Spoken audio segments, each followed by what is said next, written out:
What would happen if a dog married a beautiful girl who is in the final stages of cancer? And you might be even more surprised when they do this in public. The episode begins with the Griffin family sitting on the sofa while Brian sneaks steps toward the door. Hey, Brian, that hat makes you look like a wang. Squat and white with a dark mushroom cap like Michael Jackson. Is that true? Yes. Brian, why are you dressed like a douche who hangs out with multiracial friends in a McDonald's commercial? Okay. Let me guess, Bri. You're off to try and get laid at some sad nightclub. Shut up, Stewie. I'm not just out for sex. I want a woman who I can spend the rest of my life with. Wearing a cowboy hat and trendy headphones, Brian walks into the bar to flirt with the tall girls in short dresses. How about the Verizon guy moving over to Sprint, huh? I can't understand you. Does anyone here speak old, dude? Hey, might I Pinterest you in a drink .0? After being rejected by all of them, Brian feels discouraged. Suddenly, from behind, a beautiful girl in a green dress approaches to greet him. I'm Jess. Thanks, I'm Brian. Well, Jess, bottoms up. If you're lucky. I like you, Brian. You actually say what's on your mind. Hey, life's too short, right? I've been diagnosed with non-Hodgkin's lymphoma. Oh, you know, cancer? Oh my God, I thought I smelled cancer. Still want to go back to my place? Sounds great. Or as young people say, #yes. Shortly after, Brian and Jess head to a nearby hotel together. Can you believe it? A dog had a passionate night with a young girl diagnosed with cancer. Ready to go again? Well, I need time. I would like to help you cross off every single item on this list. Aw, you would do that for me? Have you always been so... Freaky? No, but when I got my diagnosis, I made a bucket list of wild sex stuff I want to try. Jess? But isn't that only if you eat it? I'm still recovering from that one thing you did that was so obscene it couldn't even be described on lame, dying network TV. All except for number 17. I'm allergic to chocolate. You know what? Let me make a phone call. Leaving the hotel, they even got intimate on the plane, causing nearby passengers to panic. I mean, you don't even need to be here right now. I'm just some woman. Stepping out of a pizza shop, Jess expresses her fondness for Stewie's family, and vice versa. Stewie really likes her too. However, her condition has recurred. I like your family. They're scumbags. I really like you. I can't remember the last time I felt this happy. I feel dizzy. Me too. This all happened so fast. Jess? Are you okay? Are you guys still leaving? Oh, yeah, sorry. Jess is then taken to the hospital. The doctor fears that Jess's condition has become too serious. Brian is always by her side, holding her hand. Jess, I'll come right out and say it. The cancer did not respond to treatment and has spread throughout your body. You've got approximately 2 weeks left to live. I'm so sorry, Jess. I mean, you don't even need to be here right now. I'm just some woman who never got to have the career she wanted, or get married, or have kids. It would be my honor if you spent the rest of your life as my bride. Oh, Brian, yes!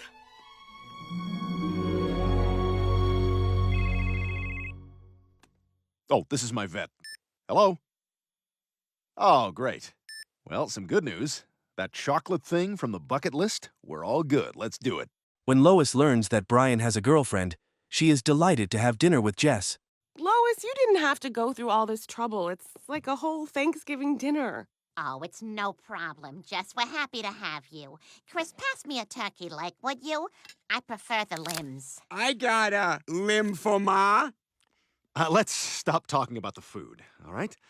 Anyone seen any good movies lately? Oh, man, I love every Tom Hanks movie. Sir, I will tell you a great Tom Hanks movie. Catch me if you can, sir. You have literally never called Peter sir.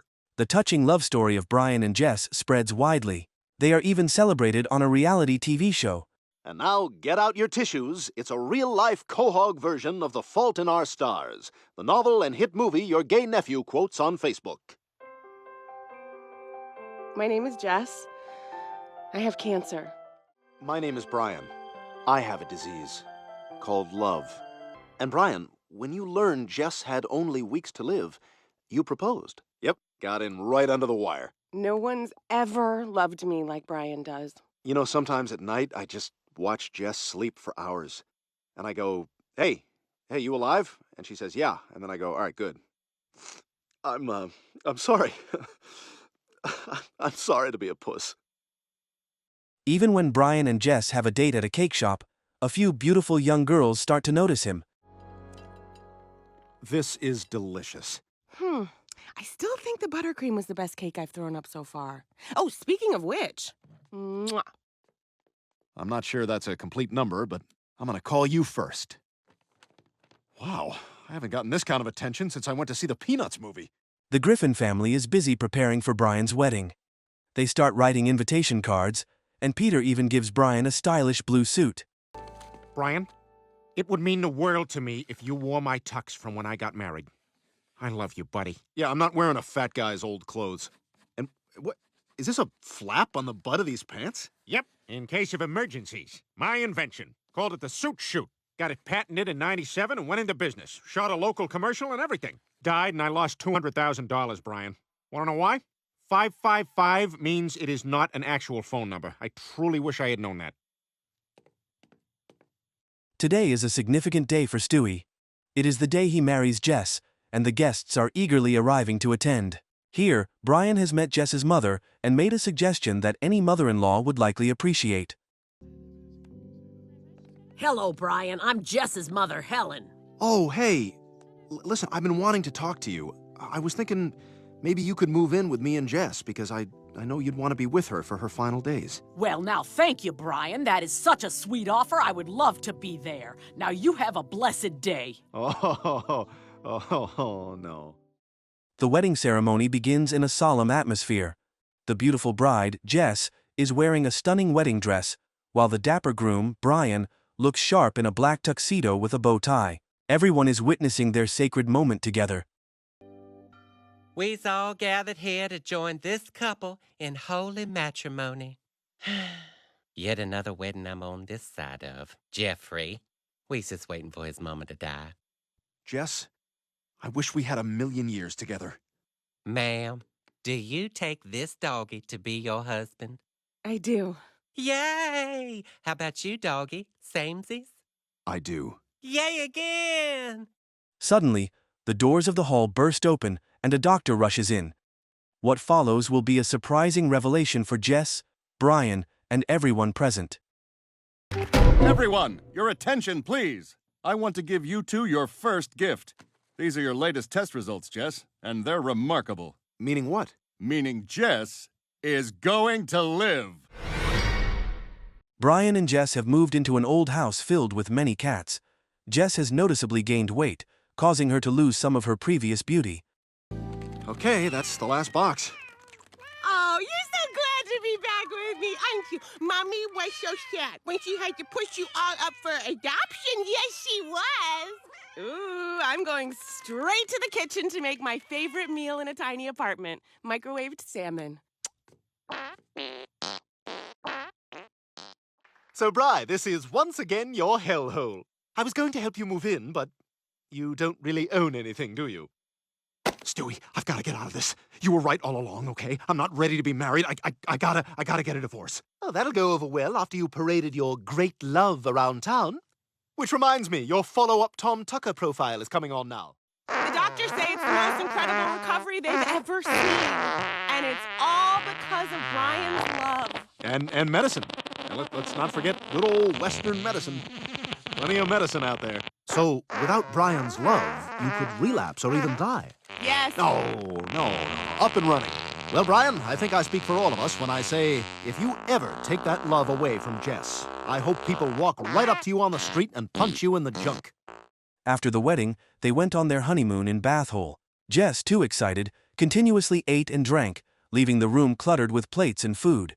In contrast, this made Brian feel uncomfortable. It seemed he no longer loved Jess. Oh my God. It is so incredible having my appetite back. This turned me on, too. Brian, did you hear that? Mm-hmm. Remember what the doctor said? Flatulence means my digestive system is working again.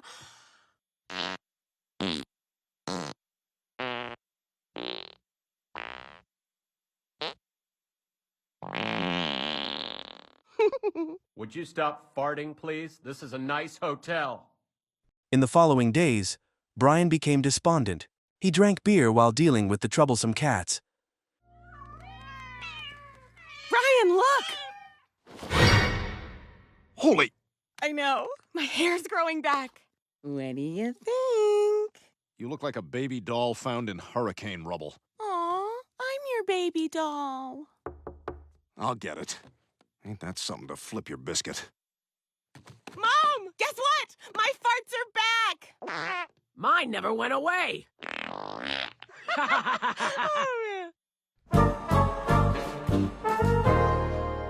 Jess still couldn't stop overeating, and she looked 4 times bigger than Brian. Will you get me more salsa? Uh-huh. Brian, will you get me more salsa? Huh? Oh, yeah, sorry, got it.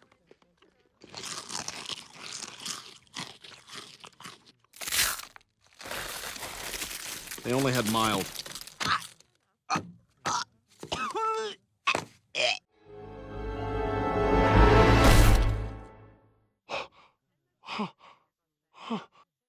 Oh my God! Somebody call 911! The very next day, Jess's funeral took place, much to everyone's regret, except for Stewie. Oh, and I think this will shock you.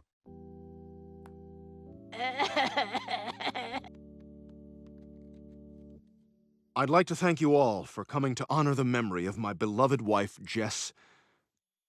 I'm sorry, I'm just realizing I never caught her last name.